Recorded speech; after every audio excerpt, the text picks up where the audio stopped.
mga minamahal ng Panginoon. May pag-asa po sa Panginoon. Maulang umaga po sa probinsya ng Palawan, no? Nandito po tayo ngayon sa Palawan upang makipag-fellowship po sa mga kaibigan po natin na mga pastor sa kanilang mga pamilya, mga ginigiliw. Ang ibabahagi ko po sa inyo sa umagang ito ay ang talinghaga tungkol sa manghahasik, no? Ang talinghaga tungkol sa manghahasik.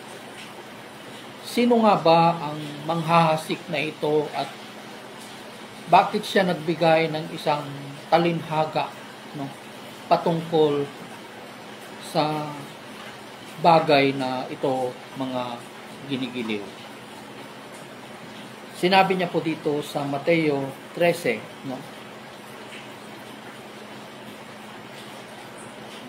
Ang sabi niya po dito ay may isang magsasakang lumabas upang maghasik. Sa kanyang paghahasik ay may mga binhing nalaglag sa tabi ng daan. Dumating ang mga ibon at tinuka ang mga iyon. May mga binhi namang nalaglag sa mabatong lupa dahil manipis lang ang lupa roon. Sumibol agad ang mga binhi, ngunit natuyo agad ang mga ito nang mabilad sa matinding init ng araw. Palibhasa'y mababaw ang ugat, sabi niya po. May mga binhi namang nalaglag sa may matitinik na halaman at sinakal ng mga ito ang mga binhing tumubo doon. Ngunit ang mga binhing nahasik sa matabang lupa ay namunga. May tig-100, may tig-60 at may tig-30. Makinig ang may pandinig. Nagbigay siya, mga ginigiliw, ang manghahasik na ito. Nang manghahasik na ito ay walang iba kundi ang ating Panginoong Jesucristo. Nagbigay siya ng 4 na klase ng buto o 4 na klase o kondisyon ng puso ng isang tao. Nang isang klase ng puso ng tao ay nalaglag sa tabi ng daan, dumating ang mga ibon at tinuka ang mga iyon. Sabi niya po, iyon ang isang klase, isang kondisyon ng puso ng isang tao na nagsasabi na siya ay isang Kristiyano, mga ginigiliw. May mga binhi din, sabi niya, na nalaglag sa mabatong lupa. Dahil manipis lamang ang lupa roon, sumibol agad ang mga binhi, ngunit natuyo agad ng mabilad sa matinding init ng araw. Palibhasa'y mababaw ang ugat. Meron ding isang klase ng puso, kondisyon ng puso na sinasabi dito, mga ginigiliw, na ito ay nahulog, no? Isang klase ng binhi na nahulog sa matitinik.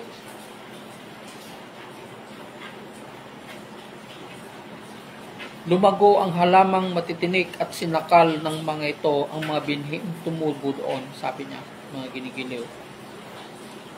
Ngunit ang mga binhing nahasik sa matabang lupa ay namunga, tig-100, may tig-60 at may tig-30, sabi niya po, mga ginigiliw. Alam niyo, mga ginigiliw, ito yung 4 na klase ng puso ng isang tao. No. 4 na klase ng puso ng tao na kung saan may mga nakarinig ng salita ng Panginoon Ngunit hindi po nila ito sineryoso, no? Hindi po ito nila binigyan ng halaga. Kaya kapag dumating ang pagsubok sa kanilang pamumuhay, mga ginigiliw, tinatalikuran na po nila ang mga ito. Iyon yung tatlong klase ng puso, yung nahulog sa batuhan, nahulog sa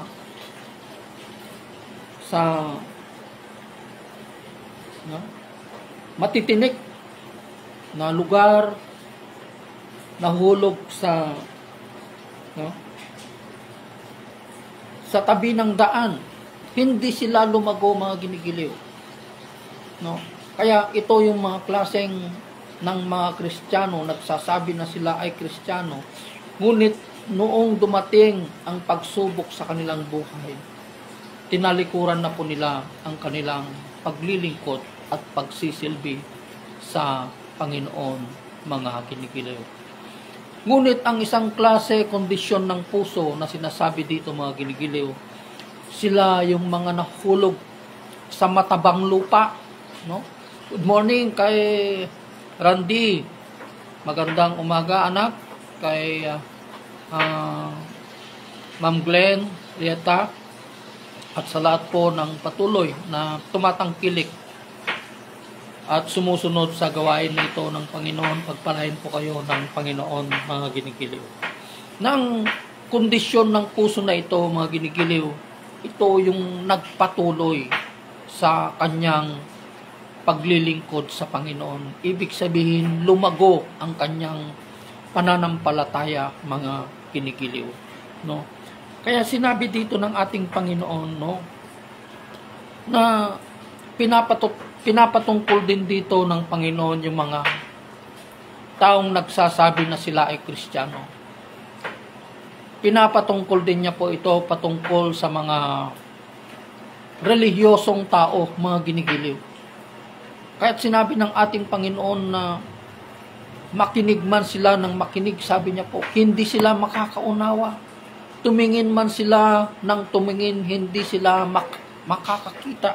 Sabi niya po, mga ginigiliw, sapagkat mapurol na ang isip ng mga taong ito, mahirap makarinig ng kanilang mga tainga. Sabi niya po, mga ginigiliw. Kaya meron ding sinabi ng ating Panginoong Jesucristo, mga ginigiliw, na subalit pinagpala kayo, sabi niya po, pinagpala kayo, sapagkat nakakakita ang inyong mga mata at nakakarinig ang inyong mga tainga. Tandaan ninyo, sabi niya po, maraming propeta at matutuwid na tao ang naghangad na makita ang inyong nasaksihan at marinig ang inyong napakinggan. Subalit hindi nila ito nakita ni narinig, sabi po ng ating Panginoon, mga ginigiliw. Kaya nung dumating ang ating Panginoong Jesucristo, pinapatungkol niya ang kanyang pagdating bilang Mesaya, bilang Kristo, mga ginigiliw. Ilang libong taon na hinangad nila ang pagdating ng Mesaya, mga ginigiliw. No? Ito yung mga nakasulat, nakatala sa libro na Isaiah, kay Moses, yung mga sinulat ni Moses. Hinihintay nila ilang libong taon ang naghintay ng pagdating ng Mesaya, mga ginigiliw. Subalit nang dumating siya sa kanilang kalagitnaan, hindi po nila ito kinilala ang pagdating ng Espiritu ng ating Panginoon, ng Diyos, mga ginigiliw, sa pamamagitan ng ating Panginoong Jesucristo. Hinangad po nila, maraming matutuwid, matatalinong tao ang naghangad na makita, marinig. Subalit, ipinagsawalang bahala po nila nung dumating ang ating Panginoong Jesucristo, mga ginigiliw. No? Na ang mga matutuwid na ito, nagsasabing sila ay matutuwid at matatalino, mga ginigiliw, sila pa mismo ang nagpapako sa ating Panginoong Jesucristo, mga ginigiliw. Kahit sabi niya, napakapalad kayo.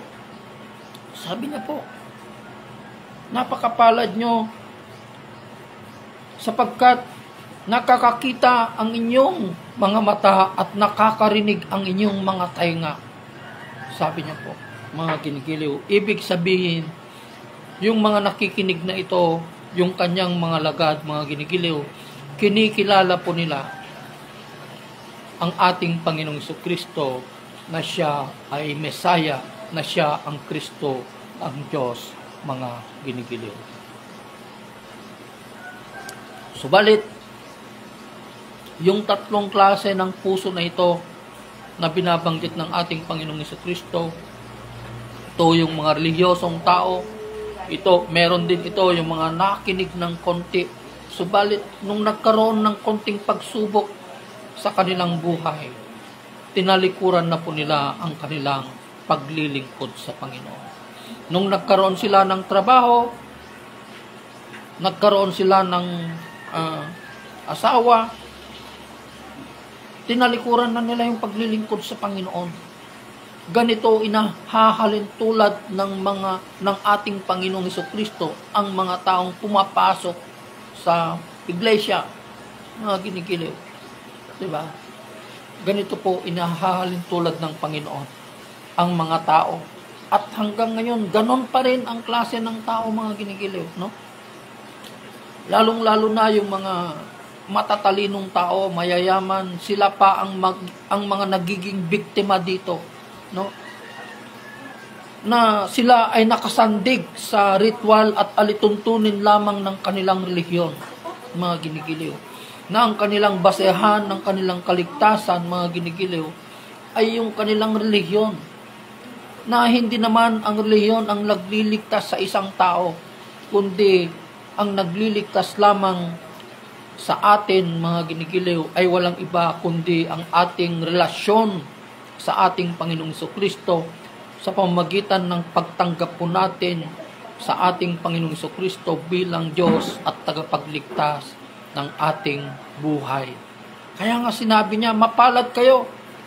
Sabi niya po, mapalad kayo. Dahil dumating na sa inyong kalagitnaan ang kaharian ng Diyos. Na yung kaharian na ito, walang iba kundi ang ating Panginoong Jesucristo. Kaya nga sinabi niya po sa Matthew 6:33, seek first the kingdom of God and His righteousness, and everything will be added unto you. Hanapin daw natin ang kaharian ng Diyos. Sino nga ba ang kaharian ng Diyos na binabanggit sa Mateo 6:33, mga ginigiliw? Ito ay walang iba kundi ang ating Panginoong Jesucristo. Jesus Christ is the kingdom of God. Siya po ang kaharian ng Diyos na binabanggit dito. Kaya kung natatandaan nyo po, yung sinasabi niya po sa John 4, no? Ito ay patungkol sa kwento ng isang Samaritan woman, mga ginigiliw, na umigib ng tubig, no? Na pumunta siya sa balon upang umigib ng tubig, mga ginigiliw.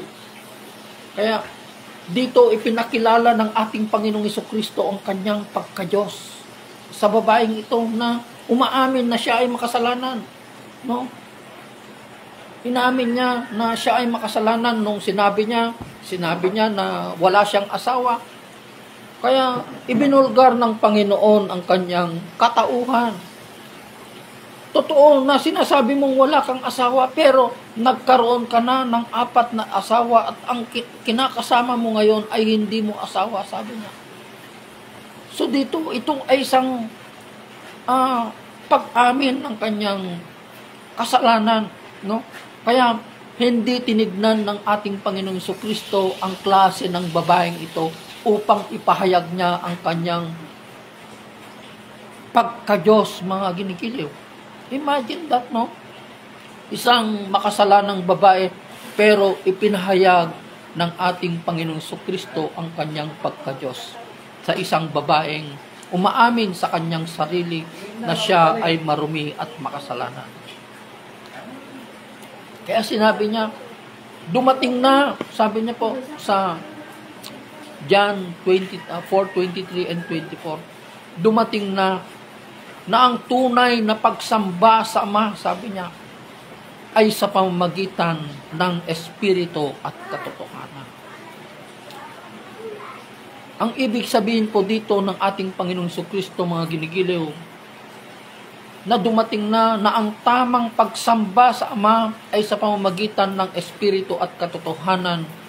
Pinapatungkol niya po na dumating na sa pamamagitan niya ang Espiritu at katotohanan ng Diyos sa pamamagitan ng kanyang sarili na nagkatawang tao na Diyos, mga ginigiliw.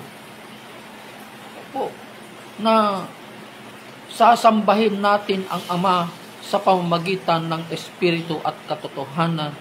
At ang Espiritu at katotohanan na ito ay walang iba kundi ang ating Panginoong Jesucristo, mga kinikilig.